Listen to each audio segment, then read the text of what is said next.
The following program is rated TVMA for language. We want everyone to be able to enjoy the program, but sometimes things happen, and we may say things that may be offensive to some or non-conducive to others. So in other words, happens. Oops. Welcome everybody to the first edition of BLERD and GOAL with your host, me, the resident supervillain, Mr. Jay Washington. And the swaggy BLERD, Winston A. Marshall. I know you're probably wondering, what is BLERD and GOAL? Well, both of us are blerds, black nerds, however you want to consider it. But on top of being nerdy about all things geek culture, comic books, and everything else, we love the sport of football, and the NFL season is back. So we figure each and every week we will come right here and break down some of our best highlights from the week. So these are things you may have heard of, you may not, things you may be talking about around the water cooler, tweeting about, Instagramming about, all that, but we are going to talk about it here.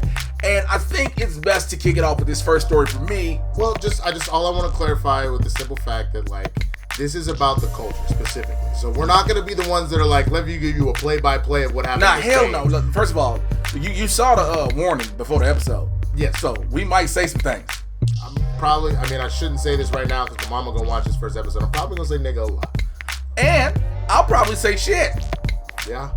Okay, because that's things we're gonna get away with probably. I was just getting it out of the way ahead of time. Okay. But that's this. If you need to go look at your highlight shit, go watch Sports Center. That's what everybody else is for. We want to do something. I know you'll get men of color on the different recap shows on ESPN and NFL, but they played in the league.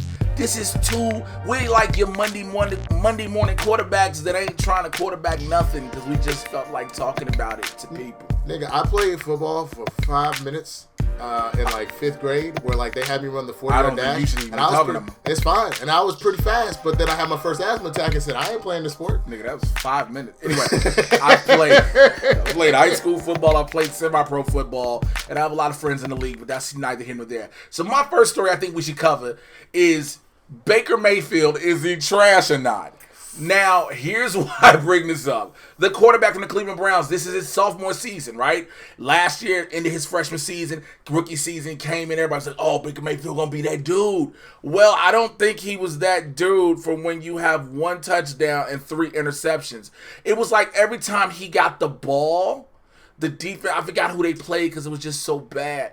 Every time they got the ball, it was Jacksonville. No, it wasn't Jacksonville because they played Kansas City. Yeah. Whatever. But the defense on the other team was like another one and picked it off this mug every time.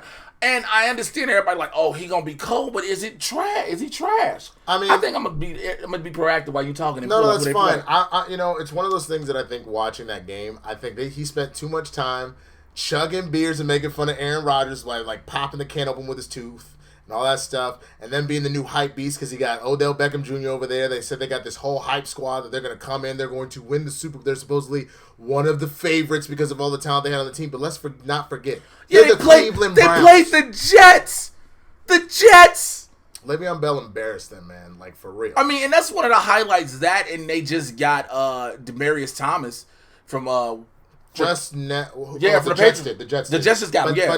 But not before this game. Yeah, but that's true. So Baker Mayfield, every time you throw the Jets defense, another one and another one. And so my question, I know a lot of people, I put it on Twitter, and because of course you put everything on social media. Sure.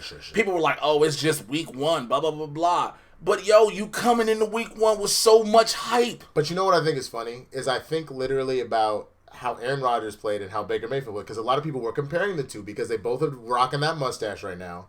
And again, Aaron Rodgers tried to chug a beer. That's the reason why we're comparing the two. There's a bigger one. So specifically, this beer chugging thing. Aaron Rodgers was on camera at some Minnesota game, and he went to go chug a beer, but he had to do it he stopped and had to do a couple gulps. People booed him. And then Baker Mayfield literally popped a can with his tooth and chugged the shit out of it like a redneck. He did both of the, and they were comparing them, and they're like, and now he's got this team, is he going to be whatever? When Aaron Rodgers went down by a field goal against, who did they play? They played the Bears. Yeah. Within 1 minute and 50 seconds, went down the field and scored a touchdown. Just marched down that bitch and scored a touchdown. Whereas Baker Mayfield, when the pressure came on, he started throwing interceptions. And he just, every time he went in the huddle, he would just look at the Browns offense like, I'm just sorry. I'm sorry, man. Shit just happened. I'm sorry. So, I would say, I think the hype was for nothing, but again, it's week 1. I'll wait to see what happens. Speaking of the Cleveland Browns, Odell Beckham Jr., his number 1 receiver that got picked up from the New York Giants, he made a lot of news for a watch. Yeah, a watch. not even like a fancy one. If I'm not mistaken, he announced that it was plastic, which makes sense. You can't walk around with a metal watch on while you're playing the game. Well, supposedly the watch cost $189,000. Yes, but it was plastic. Yeah. Also, here's the biggest thing. Why do we care? And I understand, well, like, why are y'all talking about it? Odell Beckham Jr. even said it himself to a reporter, I believe it was for NFL.com. He said, if this was a $20 watch, nobody would care. And I think nobody would. Is it because of who these players are? It's 100% because it's Odell. Odell is the one that makes spectacular catches. I will never forget that his real coming out party for when he it's was just like the one hand reception. It's the one-handed 3-finger catch against the Cowboys. That was embarrassing. I remember exactly where I was when it happened, and I was like, oh my God, we're about to be terrible for the next decade. You sound like somebody that's like, I remember where I was when I lost my virginity. No. That's not how you sound. What it felt like at the time is like when a natural disaster hits, and you're like, where were you when it happened? Like when Kennedy got shot, I was like, I remember when the Dallas Cowboys' dreams of ever being like good were dead. But now he's off the Giants, so I don't care. But also, you're wearing a Michael Irvin jersey. So can you remember all the cocaine stories with Michael Irvin? Look, I already told him before because he asked if this was made of cocaine. I was like, go ahead and sniff it and see how long you stay awake. I was like, your jersey's made out of 100% pure Colombian cocaine in honor of Michael Irvin. All of my all of the proceeds from my jerseys, they go down to the keys in Colombia to help build more jerseys. No, but my point is Odell was famous for that catch, but he's also been famous for his hairstyles. The shit that happened to the Met Gala where Lena Dunham was in his ass. The fact that he was fighting kicking nets. He was on a boat one time instead of getting ready for the playoffs. Odell is literally about stories that are off the field, that have nothing to do with his play. I mean, he's spectacular on the field and the catches he makes, but it's all about his off-the-field shit. And this is another situation that even though it was technically on the field, it's an off-field story. Nobody really cares, but they love to drum that shit up and give him And again, this goes back to, like, why should we be talking about this when we should be talking about the fact that they lost to the Jets? The Browns lost. And the story of the quarterback being terrible. Not the fact that a receiver got a watch on, like, all right, I get it. Supposedly you're not supposed to have hard objects. It's a plastic watch. It's not really, he said he's going to keep wearing it. So what are y'all going to do? Like, is this going to be something we're going to have to keep talking about each and every week? Is this something we're going to be like, he's going to keep wearing it? That's what I said. Yeah. That's what I'm saying. Like, are we going to have to keep like, well, Odell wore his watch again? I hope that he gets a different color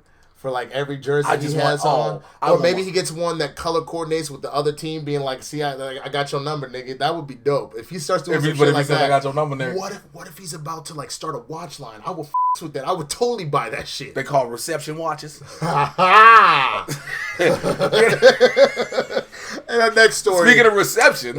Look, man, the Raiders have had quite the time. Anybody that's been watching Hard Knocks or just been on Twitter, you know this nigga Antonio Brown has been a pain in the ass. And they were very happy that his ass was gone. So happy that on Monday Night Football, you heard chants of AB during the game. When they played the Denver Broncos and they ultimately won the game. Because here's the thing. Now, we knew the drama Antonio Brown had over the helmet, that he wanted to wear a specific helmet and blah, blah, blah. Then it was frostbitten feet. But then it was the whole now, after his last stint where he got into it with the GM and reportedly called him a cracker, they took... I'm supposed to be professional. I don't know why. No, it's just like when you hear that, because it's like out of all the things you would hear. But you know the funny thing about it, though, like, cracker is never, like, I mean, sure, it's a bad word, I guess, but it's never, it doesn't hit the same way any actual bad word for any other group, like, any at all. slur really hits is like, yo, when you hear cracker, you be like, so we talking Ritz or Club? Thank you. or Triscuit. Wait, what was the one, though, the Saltines, what's the name brand? It's like Paul, whatever. Saltine was the name brand. No, that's just the name of the cracker. No, there was one called Saltine. No, but I swear there's one that starts with the letter P. That's the Saltine crackers. It's a white and blue box. I thought it was just Saltine. I thought it was like pomade. Pomade. It's not, nigga. I need a pomade saltine cracker. That's so disturbing. I'll figure it out. I'll put it on Twitter. I don't know. But nonetheless, after that, he then lost his $29.15 million guarantee with the Raiders, and then took the letter that he got. He took the letter first that he got from the team, put it on Instagram, was like, "Send me home, cut me." You're doing it the wrong way. He got fined for like $500,000. Oh, I'm sorry about that. Then he put it on Instagram. Then they decided to say "F you" and took his guaranteed money, and then they decided to cut him. But after he was like, release me, which all of a sudden he puts out a video, he's like, I'm free, which makes me believe This nigga was colluding with Bill Belichick the whole time because he ended up with his same yearly salary over there with the motherfucking Patriots, $9 million of it guaranteed. And a $20 million option for the 2020 season. This is the biggest collusion since the 2016 election.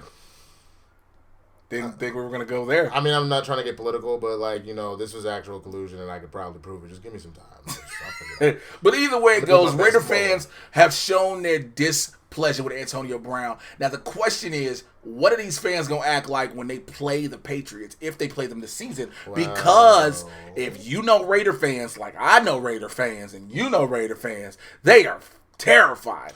And also, now we want to do this thing every week where we talk about some wild news that may be happening with the players and or with the fans. And we had one story at first, but then I saw this other one, and I thought this one was the wildest shit ever. So the Miami Dolphins, if you didn't know, got their asses whooped against the Baltimore Ravens, right? 59-10. And you wonder what may have happened. Well, it could be because of what happened in the tailgate before the Miami Dolphins game. Because you know what? The fans decided to set up a strip club during tailgate. No, let me repeat it. The Miami Dolphins fans decided to set up a strip club during tailgate. I have a quick question because I just don't know Florida geography very well. Where precisely is Miami? It's on the southern tip, right? Yeah. Did they not get hit by the hurricane? I don't know. I don't think it's southern. Yeah, I don't know. They don't. Clearly not. Either way, they were out for that game, and they had all of the baddest girls from whatever strip club around just getting it. And also, this is how you know it was pre-planned, because there was so many singles. So many singles. So many singles. I'm actually of the mindset, and we both agreed on this, I'm pretty sure there were some players out there. They had to be. Because the only way that makes sense why they got whooped so bad is they were too distracted. They weren't running the game. They weren't doing the warm-ups. They were too busy warming up the stripper's ass what they won. You see an ass on the pole, you be like calisthenics or ass aesthetics. Like, I'm going for ass aesthetics. You see what I did with that? We will have all of these type of crazy stories and more each and every week here on BLERD and GOAL. So make sure you all are subscribing to the channel and share these videos and get everybody in it. So we are your hosts, me, the resident supervillain, Mr. J. Washington. Swaggy, BLERD, Winston A. Marshall. Be sure to come back here every single week. We love y'all. Catch us on Twitter, Instagram, all that good stuff. We out, chill.